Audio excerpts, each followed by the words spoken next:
Vazhdojmë tani me përgatitjen. Sot po përgatis një recetë 8 vjetër, të cilën kur isha e vogël na e gatuante shumë shpesh nëna ime, dhe është një nga recetat e mia të preferuara për një drekë ose darkë të shpejtë familjare. Do të kemi nevojë për patate. Unë në total do të përdor 4 patate më të mëdha, të cilat paraprakisht i kam pastruar mirë nga lëvorët dhe i kam larë disa herë me ujë.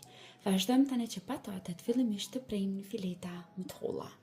Për t'i prerë ato sa më hollë, unë po përdor një aparat të tillë, i cili më ndihmon shumë në kuzhinë, por ju lirisht mund t'i preni edhe me thikë.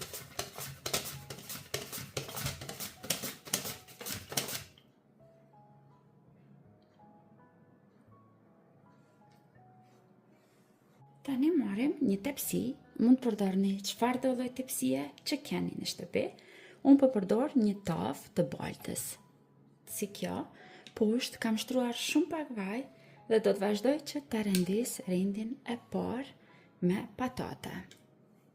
Tani na duhet një tigan dhe aty kam shtuar një lugë gjelle gjalp që të shkrihet tërësisht. Gjalpi i shkrir, vazhdojmë dhe shtojmë një qep të prerë imët dhe fërgojmë për 2-3 minuta derisa të filloj qepa të zbutet pak. Si qepa zbutet, vazhdojmë që mbrenda të shtojmë mishin e bluar. Unë po përdor në total 500 gram mish viçi të bluar. Vazhdojmë tani e fërgojmë edhe për 3-4 minuta tjera, derisa mishi fillon të skuqet dhe të merr një ngjyrë të bukur.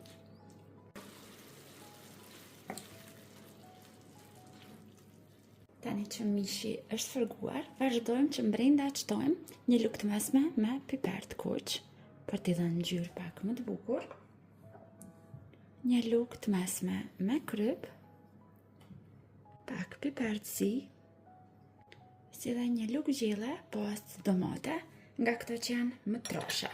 Nëse nuk keni si kjo, mund ta zëvendësoni edhe me pak salcë domate të hollë. Përzihem mirë tani dhe mbushjen e kemi gati.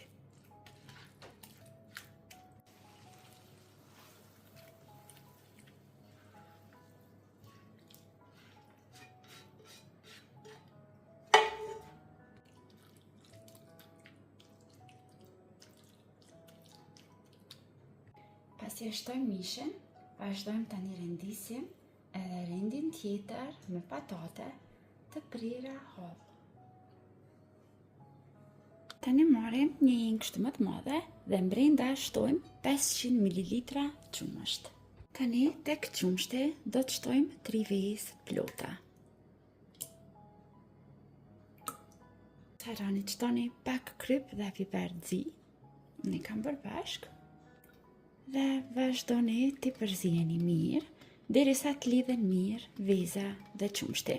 Veza dhe qumshti do të ndihmojnë që gjella tani të na lidhet, të trashet, të mpikset dhe bëhet tamam fiks si lazanja. Dhe tani, të gjithë përzierjen me qumësht dhe vezë, vazhdojmë të shtojmë tek gjella dal nga dal.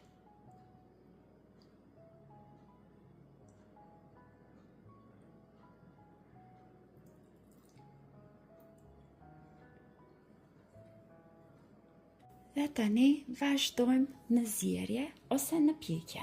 Në furrë të parangrohur mirë në 250 gradë, pasi unë po përdor tepsi të baltës, kësaj duhet kohë pak më e gjatë që të nxehet, do ta vendos pak më poshtë në furrë.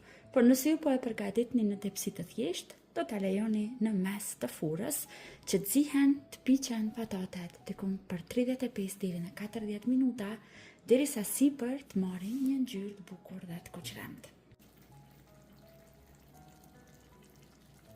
Dhe të dashur miq, pas 35 minutave në furrë, musaka është gati dhe kam larguar një pjesë kështu për t'ju demonstruar dhe juve nga afër se si duket gjella.